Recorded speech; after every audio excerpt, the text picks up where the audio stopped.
হ্যাঁ রে বাবু, তোদের বিয়ে তো 2 বছর হয়ে গেল, এবার একটু নাতি নাতনির মুখ দেখি, কবে বলতে কবে পট করে মরে যাবো। বাচ্চা নিলেই হলো মা, সে তো অনেক খরচার ব্যাপার। দেখো বৌমা, আমার বাবুর যা রোজগার আমি জানিও ঠিক চালিয়ে নিতে পারবে। শুধু খরচের কথাই কি ভাবলে হবে? বাচ্চা কাচ্চা হলে তার তো অনেক দায়িত্ব আছে। তো আমি আছি কি করতে? শুধু বৌমাকে বল পেট থেকে বাচ্চাটা বার করে দিতে, তারপর সব দায়িত্ব আমার। হ্যাঁ সে তো বটেই। দেখো আজ না হোক কাল বাচ্চা তো আমরা নেবই। মায়ের নাতি নাতনি মুখ দেখতে চাওয়া অন্যায্য কিছু না। আর তাছাড়া মায়ের এখন স্বাস্থ্য আছে, সেটা দায়িত্ব নিতে পারবে বলছে। মায়ের দায়িত্ব? তুমি ব্যাঙের ভরসায় পুকুর কাটছো বলে দিলাম, পরে ভুগবে।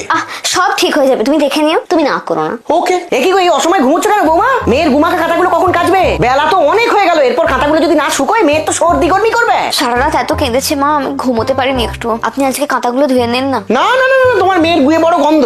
গুয়ে গোলাপের গন্ধ কবে থেকে হয় মা? সে তুমি যাই বলো বাপু, সেদিন ওই গুমাকা কাঁথাগুলো ধুতে ধুতে আমার অন্নপ্রাশনের ভাত উঠে আসছিল। ওসব বাবু তুমিই করো। হ্যাঁ গো বৌমা, মেয়েটাকে চান করাবে না? বলি কটা বাজে? মা আপনি ওকে তেলটা মাখিয়ে দেবেন, আমি চান করতে যাবো, আমার দেরি হয়ে যাচ্ছে। না না না না, তোমার ওই ধরফরে মেয়েকে তেল মাখানো আমার কম্য নয়। আমাদেরও বাচ্চা কাচ্চা ছিল বাপু, এদের এত ছটফটে ছিল না। ওসব বাবু তুমিই করো। মা আমার কোমরটা খুব ধরেছে, আমি একটু শোবো, আপনি মেয়েটাকে খাইয়ে দেবেন। কথায় কথায় তোমার তো কোমর ধরে কেন বলো তো? না সিজার হলে তো একটু। এই জন্য বলেছিলাম নর্মালি বাচ্চা করতে। আজকালকার মেয়ে কোনো ধৈর্য নেই, কোনো সাহস নেই। আর তাছাড়া আমার ওইসব বাচ্চাকে খাওয়ানোর অভ্যেস অনেকদিন চলে গেছে। ওসব বাবু তুমিই করো। মা যদি মেয়েটার কোনো দায়িত্বই না নেয়, আমি একা কত খাটবো বলো তো? ব্যাঙের ভরসায় পুকুর কাটিয়েছিলে। তুমি আমার মাকে কত বছর দেখছো? 2 বছর। আমি আমার মাকে 32 বছর ধরে দেখছি। ঠেলা সামলাও।